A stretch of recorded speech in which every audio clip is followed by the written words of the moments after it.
Hi everyone and welcome to another video. So this is going to be episode 2 of the beginner's guide, and the subject we're going to look at today is one that does cause a bit of confusion, especially if you're new to the sport, and that is the difference between rod power and rod action. So I'm going to start off with rod power. And what is it?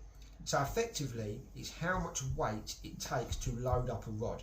So if you go to a store or you're looking online, and you'll see things like UL for ultralight or MH for medium heavy, that is effectively your power. What weight has that rod been designed to cast?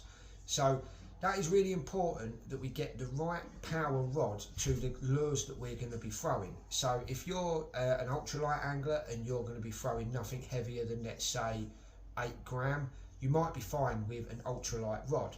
Or on the other side of that, if you're a pike angler and you're throwing big 100, 150 gram plus baits, you're going to want an extra heavy rod or an extra heavy. So what I've done is I've done a little bit of research over the last day or so, looking at several different brands and what they rate all of their rods at when it comes to rod power. So if this is slightly out to either the brand or the particular rod that you're using, just bear in mind that this is several rods that I've tried to put into one very simple guide. So ultralight tends to be in that 0.5 to 7 gram range, light 1.5 to 12 gram, medium light 4 to 15 gram, medium 5 to 21 gram, medium heavy 7 to 40, heavy 10 to 60, and extra heavy tends to be more around that 100 gram or up to 100 gram. Extra heavy can be anywhere in that sort of 45 to 150 gram and so on. You can get much heavier rods than that. You get rods that can cast up to 300 plus gram. But again, this is just a bit of a guide to point you in the right direction. So look at the guide, have a look at what the lures that you're going to be throwing on that rod are in regards to their weight, and then you can match the power of the rod to the weight that you're going to be casting. So that is, rod power is very simple to understand. I just think a lot of people do tend to get that power and action mixed up a little bit. So that's rod power. Now moving on to rod action. So rod action is really important. If we're using a technique but with the wrong action rod, it can result into lost fish and missed bites. So rod action is at what point in the blank does the rod load under tension. So the faster the action rod that we use, the closer to the tip that it's going to load, where the more moderate action rods, they're going to be more parabolic and they're going to load deeper into the blank.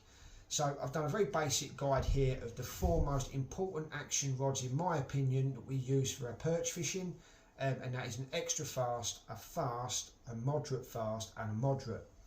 And we're just going to look at the 2 rods at each end of the scale today, that is extra fast and the moderate. So an extra fast action rod is going to load in that first 20 to 25%. These rods are great for bite detection. They tend to be very sensitive and they have a lot of power in the blank. So if you are using bottom contact techniques like Texas rigs and things like that, this rod is perfect for those methods. Where on the other end of the scale, we're using things like crankbaits, baits that have got exposed treble hooks, where more often than not the fish tend to hook themselves. So we'll use a moderate action rod that load in that sort of first 40 to even 50% of the blank. Now the reason we'll use a rod like this for techniques like crankbaits is that we don't need that power in the blank to set the hook. We just want something that's going to really cushion the fight. And with a moderate action rod, it is perfect for that. With crankbaits, you can hook the fish around the outside of the mouth and things like that. So having that extra give just helps cushion everything. So when we get those big head nods and things like that, this is giving us the best chance of landing those fish. So when you are going out to buy a new rod, the 2 things to look at is what techniques that you're going to be using and what weights you're casting. So let's say you're using Texas rigs, mainly Cheb rigs, things like that.